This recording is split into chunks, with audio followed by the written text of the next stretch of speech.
En este 2024, justamente en este mes en el que estamos actualmente atravesando, se cumplen 30 años de la Convención de Belén do Pará. Es una convención que sirve para prevenir, sancionar y erradicar la violencia contra la mujer. La importancia, el surgimiento y todo lo relativo a esta convención, esta mañana lo tendremos con Leila Acedo, analista jurídica social, en esta columna violeta que tenemos todos los martes. ¿Qué tal, Leila? Buenos días, ¿cómo estás? Bueno, bueno. Sí, yo te Ah, escucho. yo no te escuchaba a ti, Ok, pero ya nos perfecto. escuchamos mutuamente, ya nos escuchamos Dije, a lo mutuamente. mejor le piqué algo con mi cachete, no, no me di cuenta, ya estoy viendo, Como pero a bueno. veces pasa, ¿no? Sin querer Oh, ahí, ¿no? yo sé, sí, es el aviso de que hay que bajarle a las tortillitas. Sí, ¿cómo Pero estás, Leila? ¿Cómo amaneciste? muy bien, muy bien. Pues aquí con este ejercicio reflexivo tan interesante Ajá. que cuando yo vi que ya teníamos 30 años, ¿no? De la convención, dije, híjola, ya.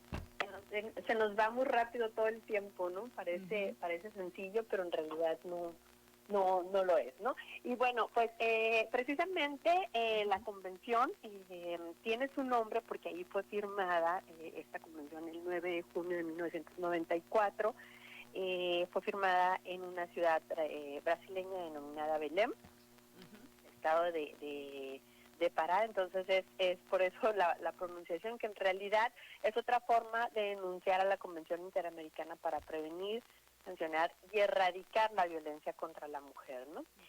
Muchas personas hoy en día pues hemos escuchado mucho hablar de esta convención, ¿no? Pero en realidad es una referencia para hablar en sí de los derechos humanos. Esta convención es una convención pionera a nivel mundial que nos permite reconocer el derecho de las mujeres a vivir una vida libre de violencia en todos los ámbitos de nuestra vida, no solamente en el espacio público, sino también en el espacio privado. Que, insisto, hoy en día, viendo la retrospectiva, pues se ve como muy cotidiano, ¿no? Como algo muy normal hacer uso de esta referencia, pero en realidad tuvieron que pasar muchos años y muchos esfuerzos de los movimientos feministas, particularmente los de la segunda ola, para visibilizar, ¿no? Ciertas problemáticas que afectaban la vida de las mujeres de manera diferenciada respecto a los hombres.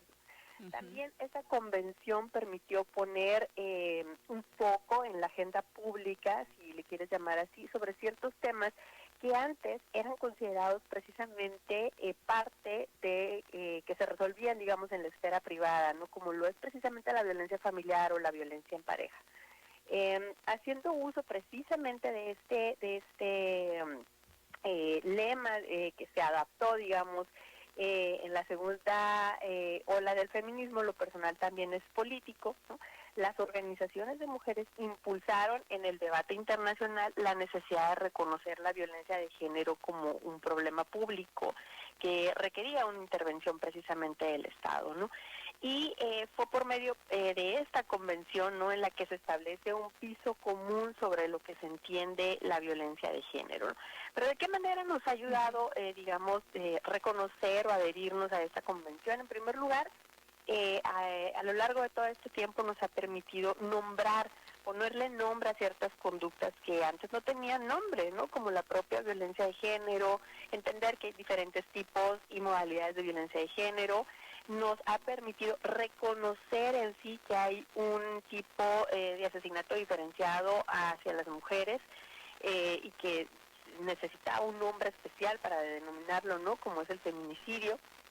Es decir, entender ciertos fenómenos sociales que nos atañen a las mujeres por el simple hecho de ser mujeres, ¿no? En segundo lugar, nos permite reconocer que la vida libre de violencia también es un derecho fundamental, ¿no?, para las mujeres. Y en tercero, reconocer que los estados que se adhieren a este convenio están obligados a apoyar a las mujeres que se encuentran en mayor vulnerabilidad, ¿no? Por medio, y no necesariamente por cuestiones de violencia física, ¿no?, de violencia, digamos, de pareja, sino también está obligado a impulsar acciones para prevenir, sancionar y erradicar todas las manifestaciones de violencia, incluida la discriminación, ¿no? Y bueno, esto ha permitido generar instituciones que impulsen políticas públicas para incrementar la igualdad de género, como los institutos de las mujeres, ¿no?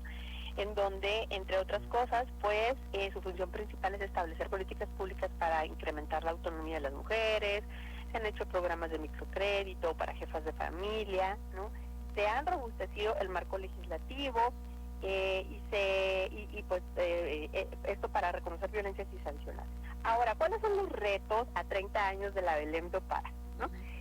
Yo creo que hoy más que nunca esta convención tiene mucha vigencia, sobre todo en nuestro país, que pese a los esfuerzos continúan los altos índices de feminicidio y violencia familiar sobre todo, ¿no? Ahora también con las manifestaciones de violencia vicaria, de violencia digital, ¿no? Y bueno, la experiencia de estos años nos ha permitido evaluar que todos los esfuerzos dedicados a robustecer el marco jurídico, digamos, ha tenido una función, ¿no? Sin embargo, hace falta la materialización de los mismos, es decir, hacer efectivo todo ese marco jurídico, ¿no? Que en realidad se enfrenta con barreras de impunidad y de corrupción, como ya lo hemos señalado aquí en otros puntos, ¿no? Que dificultan, digamos, el acceso a la justicia, el acceso a la igualdad sustantiva, ¿no? Y pues esto solo será posible con una transformación cultural del personal administrativo del sistema de justicia y contrarrestando también las acciones de corrupción que sostienen estos pactos patriarcales y que reproducen la violencia institucional.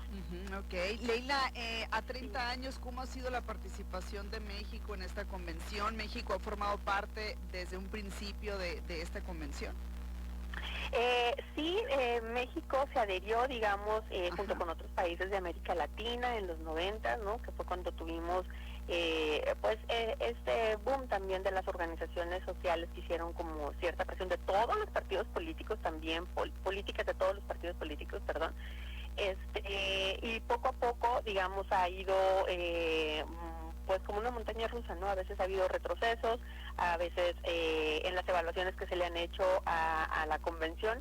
Actualmente, bueno, teníamos también una deficiencia en cuanto a la representación política, que pues también influye aquí, y bueno, hoy en día ya podemos tener un avance significativo siendo la primera mujer, ¿no? Que tenemos presidenta. Pero sin duda todavía queda mucho que hacer en cuanto al acceso a la justicia a las mujeres, que esto era lo que te decía que son los grandes retos, ¿no? El acceso a la justicia, porque tiene que ver también con un trato diferenciado de quién se sanciona realmente, ¿no? Para quién se construyen estos marcos legislativos, ¿no? Y también el tema de la corrupción, que parece que no, pero es un tema que de una u otra forma tiene como el punto de llegada de muchos otros avances en materia de derechos humanos. Mencionas algo muy importante, dices evaluaciones que se han hecho a la convención. ¿Quiénes evalúan esta convención y de qué manera la evalúan? Bueno, la convención está adaptada por o reconocida por ciertos países de la OEA, creo que son 34 de 35, y se establece, digamos, participación internacional de expertos internacionales para formar parte de la evaluación que se hacen de los informes que se van realizando sobre el cumplimiento de las convenciones, y a partir de ahí se hacen ciertas recomendaciones. De hecho, México tiene a una participante muy activa, que es la doctora Leticia Bonifaz, y que actualmente compite también para ser jueza de la Corte Interamericana de Derechos Humanos. Entonces, digamos, es un enfoque y un perfil buenísimo, porque tiene como antecedentes pues es una académica, pero es una académica también feminista, ¿no?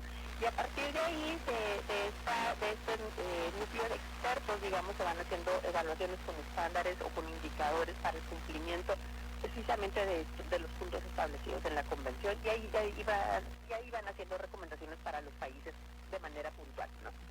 Ok, en términos de violencia contra las mujeres, de los derechos humanos de las mujeres, digamos que esta convención sería la más importante o de las más importantes.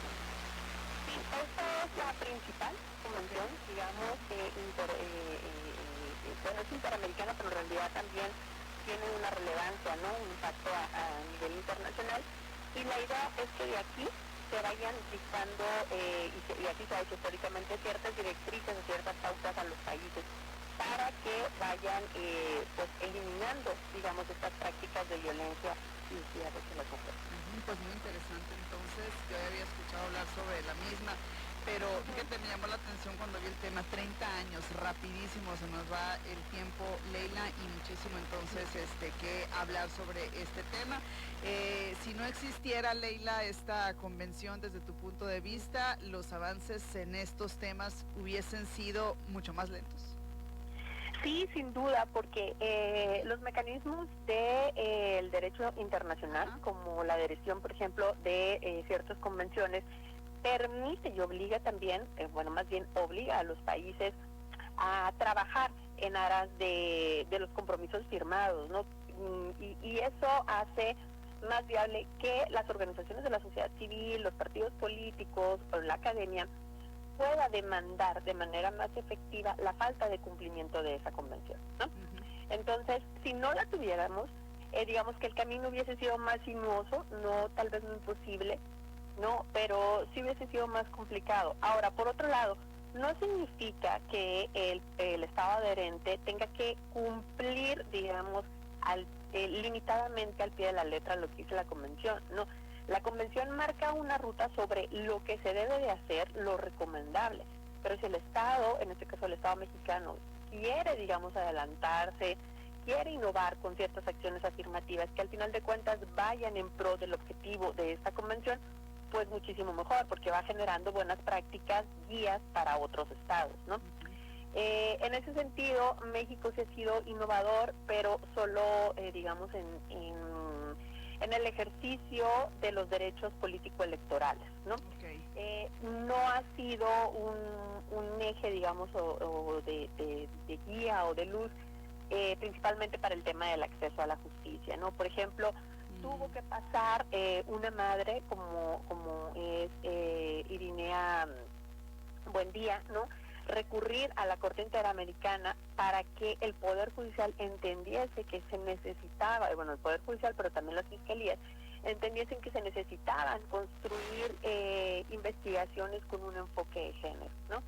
Y lo que hizo esta madre, que ya hemos platicado aquí, digamos, de sus actividades, ¿no? Y de su lucha, fue recurrir precisamente a los tribunales, si le quieres llamar así, internacionales, haciendo alusión precisamente a que se estaba violando los principios de esta convención, ¿no?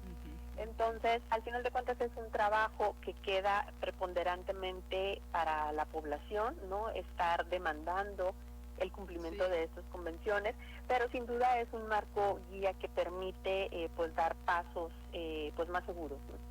Muy bien, pues muy interesante esto que nos compartes, como siempre, Leila, te agradecemos muchísimo esta intervención, esta colaboración alternada en la sección Columna Violeta. Muchísimas gracias, te enviamos un saludo. Muchísimas gracias a ti y pues buen día, hasta luego.